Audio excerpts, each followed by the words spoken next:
j'ai trouvé quelques lignes, quelques mots sur la vie de Charles de Foucauld à Nazareth, mars 1897, août 1900, donc quelques 3 ans, où Charles de Foucauld a pu coller, a pu vivre plus particulièrement de cette vie cachée de Nazareth. On pense à ces 30 ans de vie cachée de Jésus pour 3 ans de vie publique. Il y a certainement un enseignement par rapport à ces vertus cachées. Alors, Charles, en mars 1897, a quitté définitivement la Trappe. Il ne sera plus frère Albéric, mais va devenir frère Charles de Jésus. C'est-à-dire qu'il va connaître plus particulièrement une vie humble, une vie cachée. Et c'est un petit peu cet objectif que nous pouvons rechercher. Vous avez des hommes et des personnes qui font pendant toute leur vie des choses extraordinaires. Et puis vous en avez d'autres qui, de manière plus secrète, ont des vies tout aussi belles, mais belles aux yeux du Seigneur. Alors l'abbé Hulvelin lui avait demandé d'aller vivre soit à Capharnaüm, soit à Nazareth, mais il avait précisé à l'ombre d'un couvent, pour que notre Charles ne soit pas, seul. Alors, il arrive chez les Clarisses qui étaient installées depuis quelques 10 ans environ à Nazareth à l'époque, et c'était une fondation de Parelmonial. Ça, c'est intéressant de noter cela, puisque ces sœurs de Clarisse venaient de Parelmonial, donc on a tout de suite le Sacré-Cœur. Il n'y a pas de hasard. Et sœur Sainte-Anne, mère Sainte-Anne, donc la supérieure des Clarisses de Nazareth, témoigne de l'arrivée de Charles de Foucauld. Je cite: « Harassé de fatigue, les pieds en sang par le frottement des brides de ses sandales, et sans avoir pris de nourriture, il avait fait le trajet de Jérusalem à pied par la Samarie, 175 kilomètres, dans un accoutrement qui aurait pu le faire prendre pour le plus pauvre des pauvres.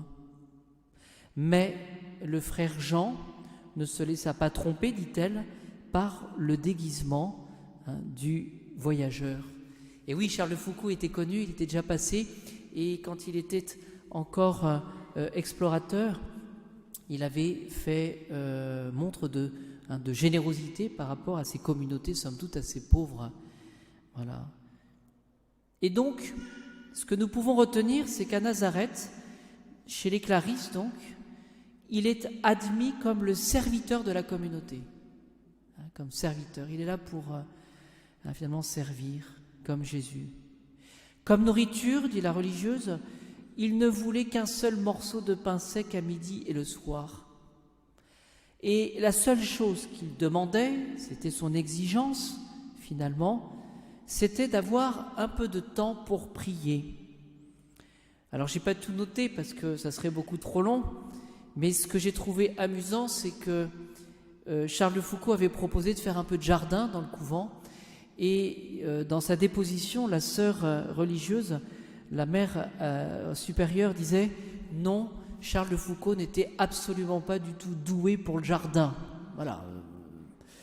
Donc finalement, c'est ce qu'elle s'était dit, il était mieux pour prier, voilà, et puis faire pénitence, mais le jardin, ça n'allait pas du tout. Voilà. Ni pour s'occuper de la basse-cour, ni des animaux, c'était vraiment pas son domaine. Lorsqu'on ne lui indiquait pas de travail à faire, puisqu'il était serviteur, je cite toujours, il passait tous ses instants dans une profonde adoration aux pieds de Jésus hostie. Son ermitage au fond du jardin, sa cabane, elle était nommée Ermitage de Notre-Dame du Perpétuel Secours. Elle était mise sous la protection de Notre-Dame. Alors, devant ce voyageur un peu original, devant tant de sacrifices, la mère abbesse des Clarisses de Jérusalem a envoyé donc une religieuse pour faire une enquête, et plus particulièrement elle avait demandé à cet homme, donc un peu original finalement, Charles de Foucauld, de venir pour se présenter donc à Jérusalem. Donc il va faire le voyage parce qu'elle avait peur, la mère abbesse, que ce soit un imposteur. Voilà. Et elle donne finalement le compte-rendu suivant de ce qu'elle a vu. C'est un homme d'une obéissance parfaite. Oui, obéissance toujours à audirer, cette capacité d'écouter.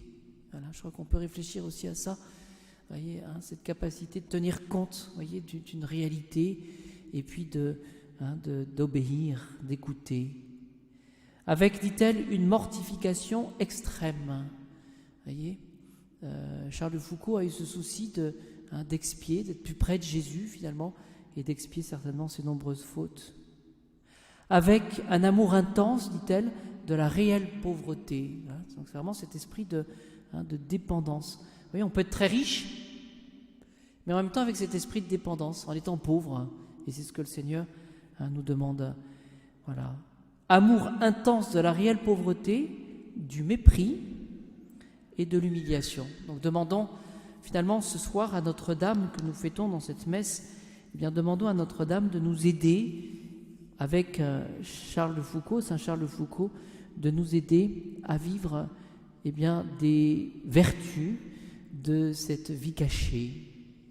Voilà, et demandons cet amour de l'Eucharistie, cet amour de la vie de prière, cet amour du détachement. Et ce sont des vertus qui sont tout à fait possibles au-delà de tout ce que nous vivons, tout ce que nous avons de charge peut-être à accomplir, de garder finalement cet esprit de dépendance et de profond amour de notre Seigneur Jésus-Christ.